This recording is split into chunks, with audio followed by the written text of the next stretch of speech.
Hey guys, this is Liot with How to Break That Game. This is part 3. I am continuing my journey through all the different classes of Tales of Maj'Eyal and kind of breaking it down what each class is about. So, since this is the third one, while this is loading, what I'm doing is I'm going through each of the meta classes. Meta classes are class groups. So there's a warrior meta class, and then the classes underneath that would be arcane, blade, brawler. There is, you can see it now. There's a rogue meta class, mage, wielder, celestial, defiler, afflicted, chronomancer, psionic, adventurer, demented, and tanker. There is quite a lot. You can see that there are 23 classes total, plus some secret ones for the dwarf. Today, like I mentioned, we are talking about the mage classes. So the mage class is an interesting little meta class in general. It's the only, when you first start playing the game, the only one that you have unlocked is the Alchemist, but it's simple enough to unlock the Archmage in just like 10-20 minutes of game playing if you know how to do it. Necromancer takes a longer time to do it and can be a much harder unlock, but we will get to them. So overall, the mage classes play a lot like you think they are going to do. Things over there are going to go boom. So without further ado, let's start off with the Alchemist. Alright, perfect. I'm just going to scroll through this slowly so everybody can see. Great.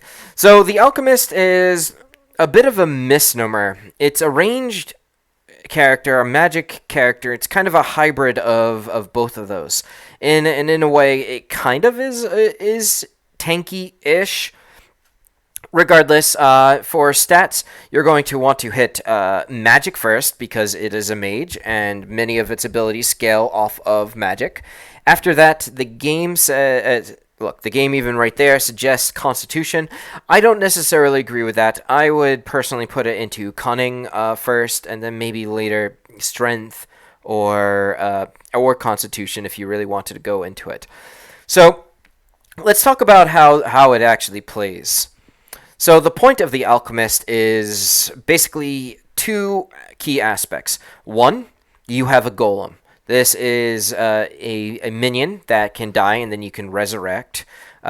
He goes around. He is a tank. He has his own class trees, all of 2 of them, and he can wear heavy armors, heavy items, and he's basically there to take a lot of damage for you and then deal damage.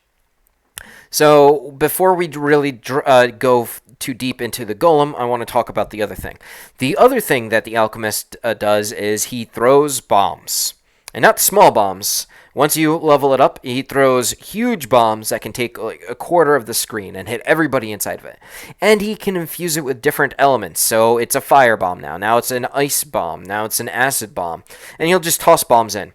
And there's a very important skill that says, hey, I don't hurt myself or my minion anymore with my bombs.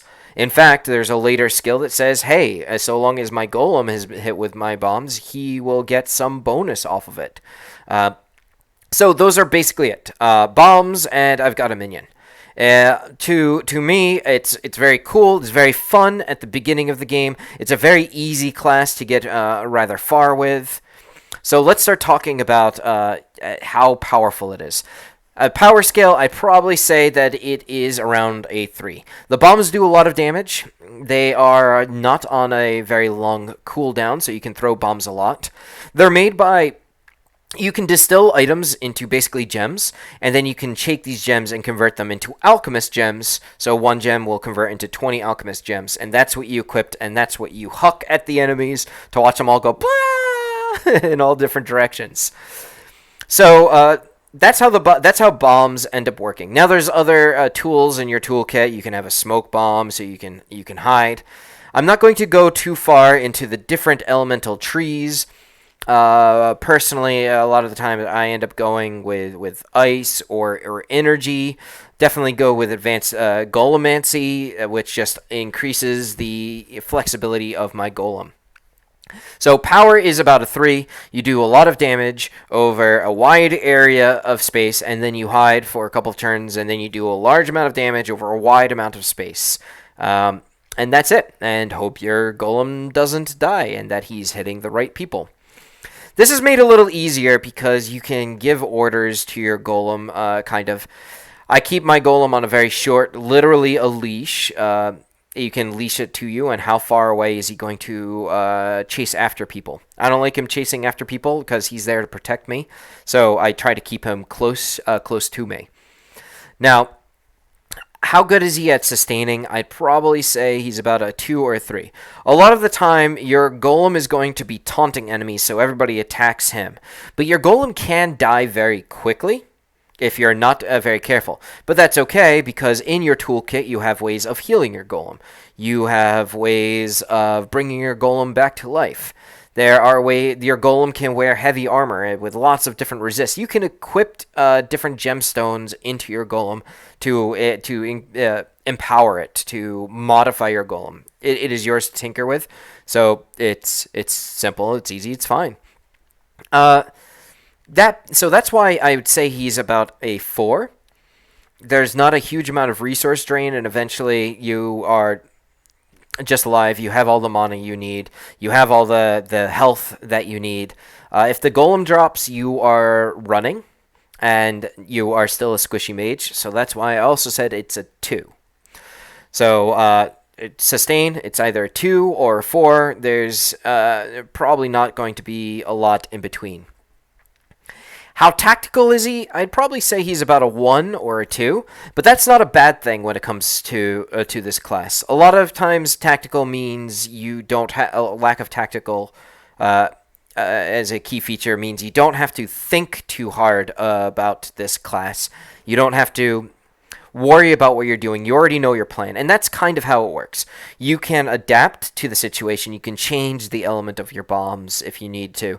Maybe you'll have to resurrect your golem or direct it in some ways, but a lot of the time you're not going to need to, and you're going to spend a good 80% of the game hucking a bomb and see everything die. That it's a flowchart. Huck a bomb. Are the things still alive? If yes, huck a bomb. Are things still alive? And you just keep on doing this loop until you're done. Not a lot of things are going to be surviving it. A lot of the trash mobs certainly won't be, so it's going to be cool. But as far as tactics, it's going to be indirectly buffing your golem, launching bombs. Maybe you put stuff into staff mastery so you can actually do other things when you're waiting for your bombs to come off cooldown. So let's talk a little bit about cool features. It's extremely beginner-friendly. It's one of the first ones that you can get as a mage in the land of Maj'Eyal. I don't know if you're watching this video, there's a good chance that you don't know much about the lore. Let's just say that there is a big bad thing that happened, and now a lot of people hate magic. Now, magic still exists, but it is diametrically opposed to nature, and to the point where nature and anti-magic forces will directly affect your magical ability. Or said another way, if I have a magic item, or if I'm a mage, and I equip something that's very anti-magic, I might fail my spell. So, let's see. It's very beginner-friendly. It makes you feel powerful. It makes you feel like you have a giant bomb, because you do. And it's certainly not lacking in resources.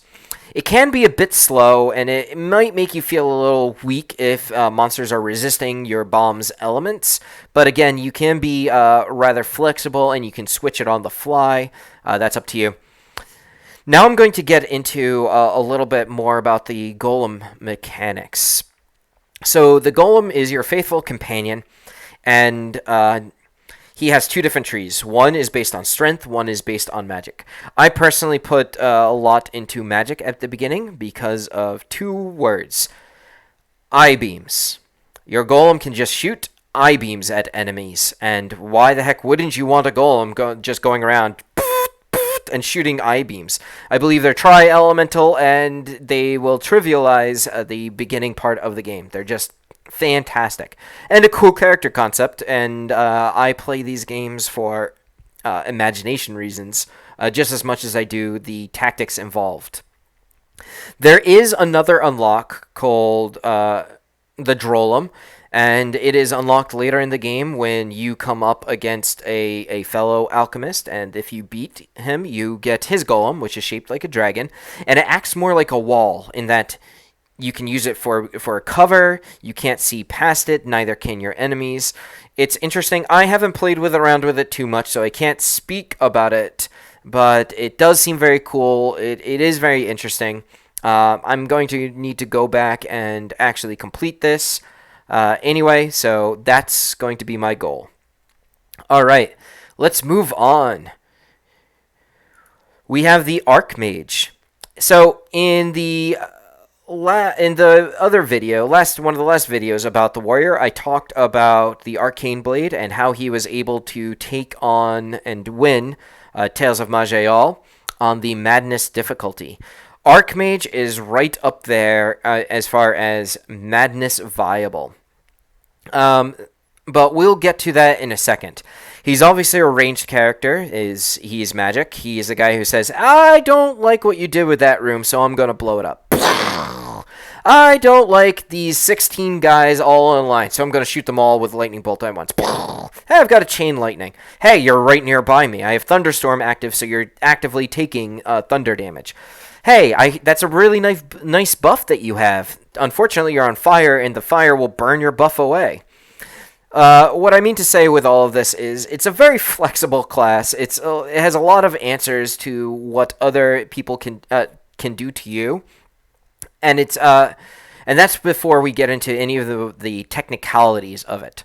So let's talk about the stats. You want to max out magic first, which is a surprise to nobody. So magic, then willpower, and then finally cunning. And those are the 3 stats that I suggest in that order. As far as power goes, I would say that it is between a 3 and a 5. It can do very consistent damage. It can do the damage very indirectly, I suppose would be the word.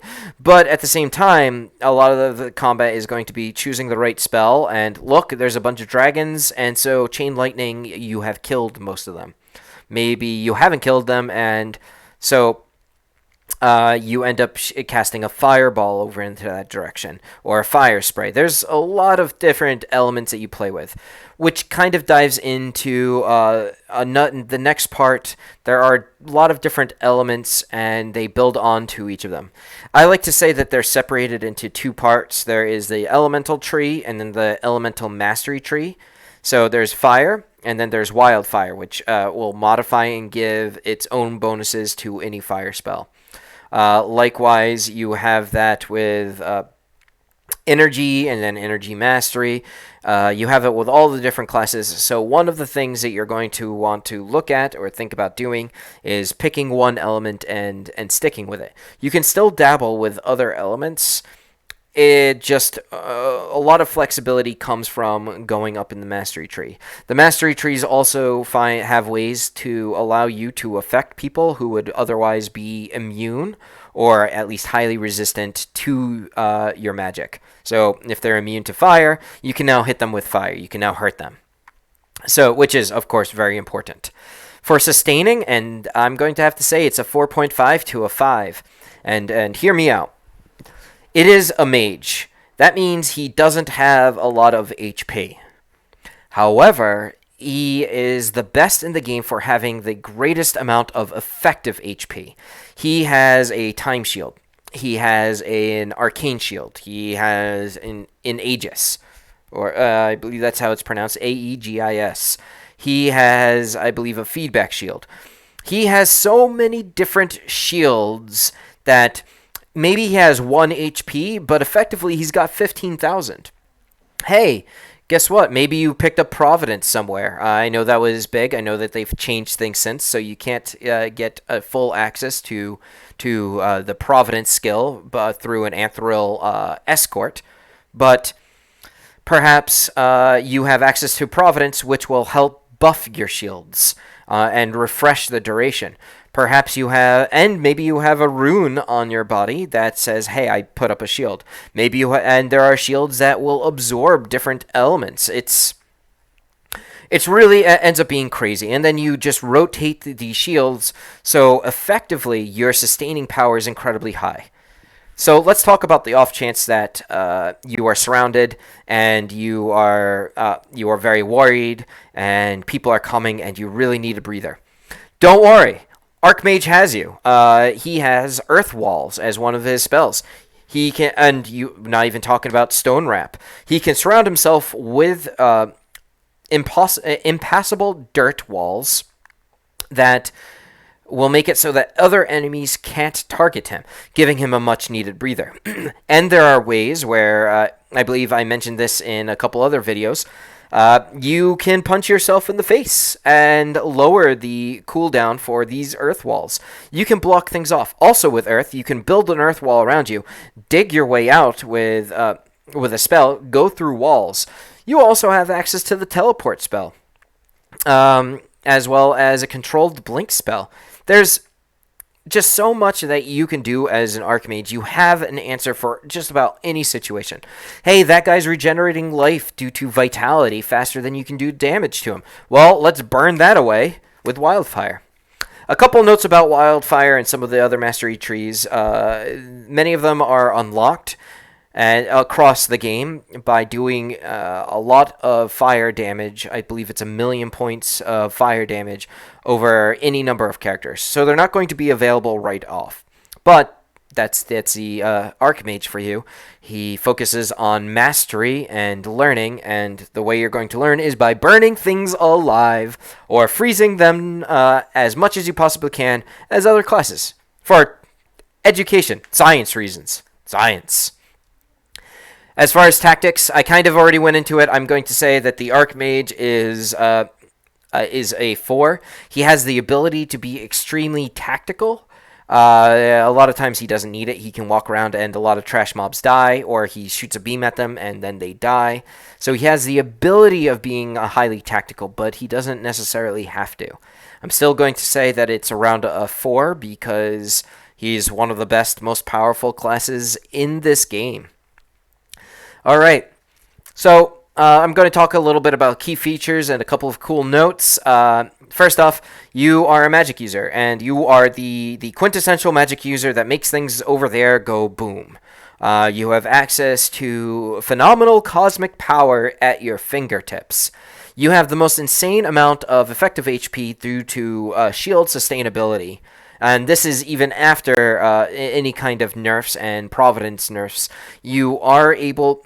It has been theorized that he can still, even after different nerfs to the way that Archmage used to work, that he can still tackle madness just by itself.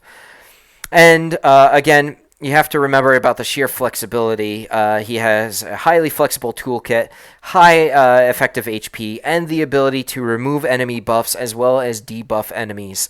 I can't harp much more on how powerful and how good this class actually is, which to me actually means that the Archmage, it can be very fun. He can be very easy to play, which kind of, in a way, means that I gravitate away from playing the Archmage because it seems very one note almost. That thing over there is dead. I mean, I can play an archer that does that. There's a lot of technical mechanics that go into the Archmage. And properly playing him, but for the most part, especially on normal and insane, you're not going to have to do that. Overall, super solid class. Why would you play the Archmage versus the Alchemist? Honestly, it ends up being a flavor. The Alchemist is always blowing things up. The Archmage is assessing different situations. They have different playstyles. I would highly suggest them both.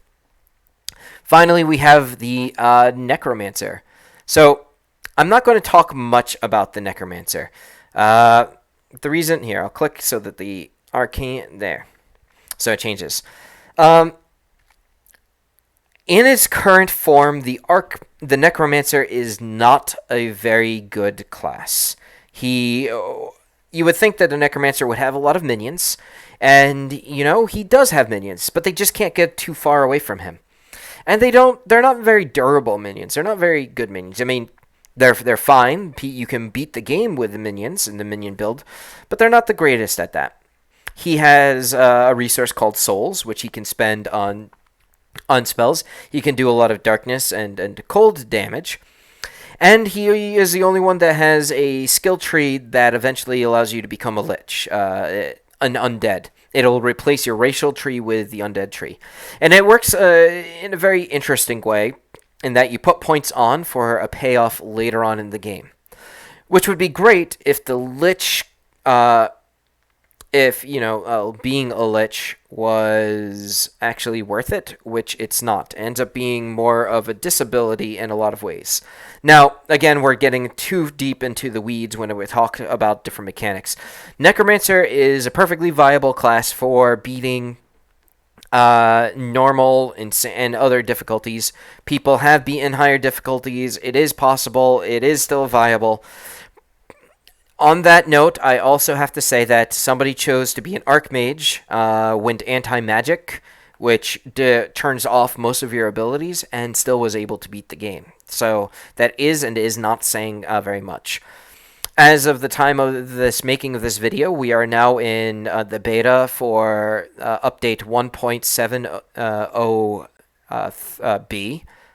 So we're in the third iteration of that, and one of the taglines is Necromancer is actually good.